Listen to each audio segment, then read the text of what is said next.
అందరికీ నమస్కారం. నేను మీ నరేన్ రామాంజల్ రెడ్డి, కమలాపురం వైఎస్ఆర్సీపీ ఇన్ఛార్జ్. ఇవాళ మన కడపలో జిల్లా పరిషత్ ప్రాంగణంలోని అన్నా క్యాంటీన్ వద్ద మనము ఇవాళ ఉన్నాము. ఈ అన్నా క్యాంటీన్ని సెప్టెంబర్ 5వ తారీఖున రాష్ట్ర ప్రభుత్వము రెండో ఫేజ్లో ఈ రాష్ట్రంలో 83 అన్నా క్యాంటీన్లు ఓపెన్ చేయాల్సి ఉంది. దాంట్లో భాగంగా కడపలో 4 అన్నా క్యాంటీన్లను ఓపెన్ చేయాల్సిన పరిస్థితి. కానీ ఈరోజు సెప్టెంబర్ 5వ తారీఖు దాటిపై ఈరోజు సెప్టెంబర్ 12వ తారీఖు, వారం రోజులు గడుస్తున్నా ఎందుకు ఈ అన్నా క్యాంటీన్ను తెరుచుకోలేదు, ఎప్పుడు మళ్ళీ ఓపెన్ చేస్తారు అనే కారణాలు రాష్ట్ర ప్రభుత్వం కావచ్చు, లేకపోతే సంబంధిత అధికారులు కావచ్చు, ప్రజలకు ఎవరికి కూడా విన్నవించుకోలేదు. రాష్ట్ర ప్రభుత్వము రాష్ట్ర ప్రజలకు ఎప్పుడు కూడా జవాబుదారీగా ఉండాలి, కానీ ఎలాంటి జవాబులు ఇస్తుందో ప్రజలే అర్థం చేసుకోవాలి అని చెప్పేసి విన్నవించుకుంటూ, ఒకవేళ విజయవాడలో ఫ్లడ్స్ వస్తే అదొక కారణంగా చెప్పడము, ఒకవేళ చెప్తారేమో అది ఎంతవరకు సమంజసమో అని చెప్పేసి రాష్ట్ర ప్రభుత్వానికి ముందే సూచిస్తున్నాము. విజయవాడలో ఫ్లడ్స్ రావడము అది ప్రకృతి వైపరీత్యము, అది చాలా బాధాకరమైన విషయమే. విజయవాడలో ఫ్లడ్స్ వచ్చాయని చెప్పేసి ఆంధ్ర రాష్ట్రంలో ఉన్న మిగతా ప్రాంతాలలో ప్రజలకు అందాల్సినటువంటి సంక్షేమం కావచ్చు, అభివృద్ధి కావచ్చు, వాళ్ళకు అందించాల్సిన బాధ్యత రాష్ట్ర ప్రభుత్వం పైన ఉంది.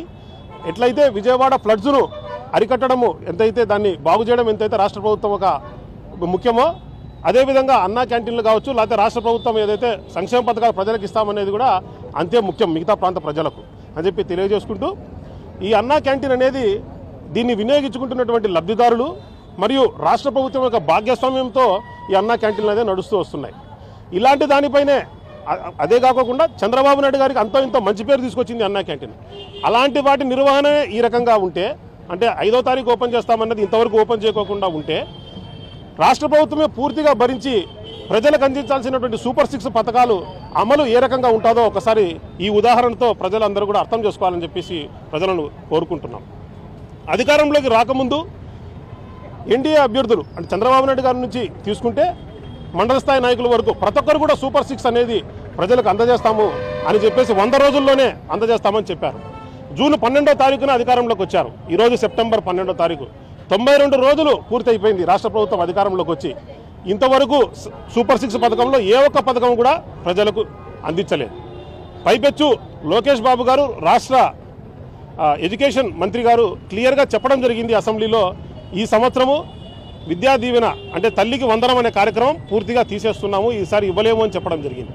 అదే కాకుండా ఈరోజు సెప్టెంబర్ 12వ తారీఖు, అంటే ఖరీఫ్ సీజన్ కూడా దాదాపు అయిపోవచ్చే పరిస్థితి. పెట్టుబడి సహాయం కింద రాష్ట్ర ప్రభుత్వం అందించాల్సింది కూడా ఇంతవరకు ఏమి ఇవ్వలేదు. అంటే సూపర్ 6లో ఉండేటువంటి మెయిన్ 2 పథకాలనే వాళ్ళు ఈ సంవత్సరం వాయిదా వేసుకుంటూ వచ్చేసినారు. ఇంకా రాబోయే మిగతా 4 సూపర్ 6లో ఉన్నటువంటి పథకాలు ఏ రకంగా ఇస్తారు, ఎప్పుడు ఇస్తారు అనే దానిపైన ఎటువంటి క్లారిటీ లేదు. 100 రోజులు పూర్తిలో 100 రోజులు కాకముందే అన్ని ఇస్తామని చెప్పి 92 రోజులు అవుతున్నా కానీ ఎటువంటి కార్యాచరణ, ఏ కార్యాచరణ చేశారు కూడా ప్రజలకు తెలియదు. ప్రజలను పూర్తిగా డార్క్లో పెట్టేసి ఈ రాష్ట్ర ప్రభుత్వం పరిపాలన చేస్తుందని చెప్పేసి తెలియజేసుకుంటూ, ఒక పక్క రాష్ట్ర ప్రభుత్వానికి దానికి వచ్చే ఆదాయం ఒక పక్క వస్తూనే ఈ 92 రోజుల్లోనే 19,000 కోట్ల రూపాయలు అప్పులు ఆర్బీఐ దగ్గర నుంచి తీసుకోవడం జరిగింది. మన 19,000 కోట్లు ఎక్కడికి పోయినాయి, ఎవరి జేబులోకి పోయినాయి రాష్ట్ర ప్రభుత్వమే చెప్పాలి.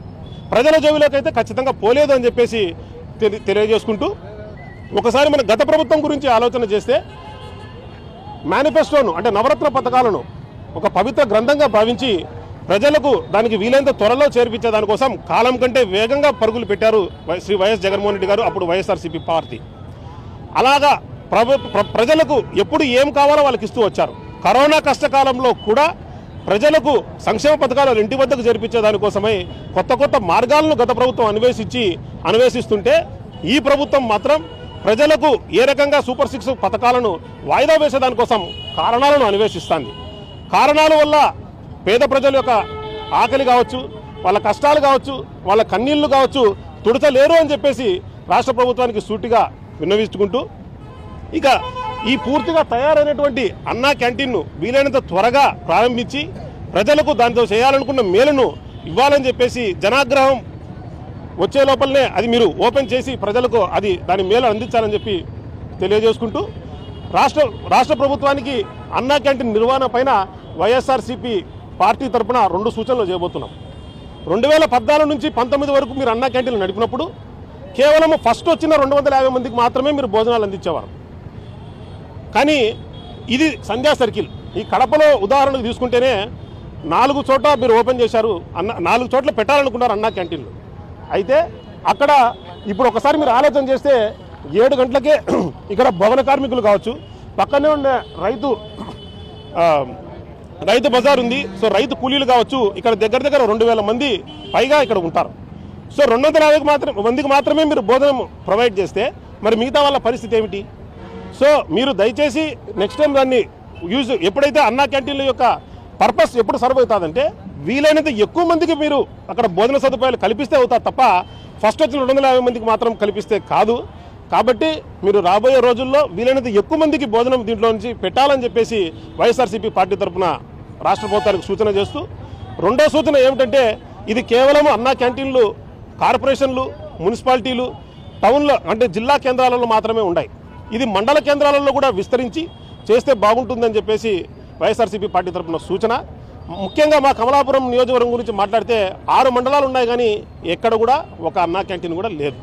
సో రాబోయే రోజుల్లో ఖచ్చితంగా కమలాపురం మున్సిపాలిటీలో అన్నా క్యాంటీన్ పెట్టడము, చెన్నూరు టౌన్లో 15,000 జనాభా పైచీలుకున్నారు, చెన్నూరు కొండపేట కలుపుకుంటే. కాబట్టి అక్కడ కూడా అన్నా క్యాంటీన్ పెడితే ప్రజలకు ఖచ్చితంగా అన్నా క్యాంటీన్ ద్వారా జరగాల్సిన మేలు జరుగుతుంది అని చెప్పి తెలియజేసుకుంటూ, జనహితం కోసం ఏదైతే సూచనలు చెప్తారో ఆ సూచనలు సహృదయంతో మీరు అమలు చేస్తారు అని ఆశిస్తూ మీ Pochamreddy Narendra Ramanjal Reddy, YSRCP incharge, Kamalapuram. Thank you.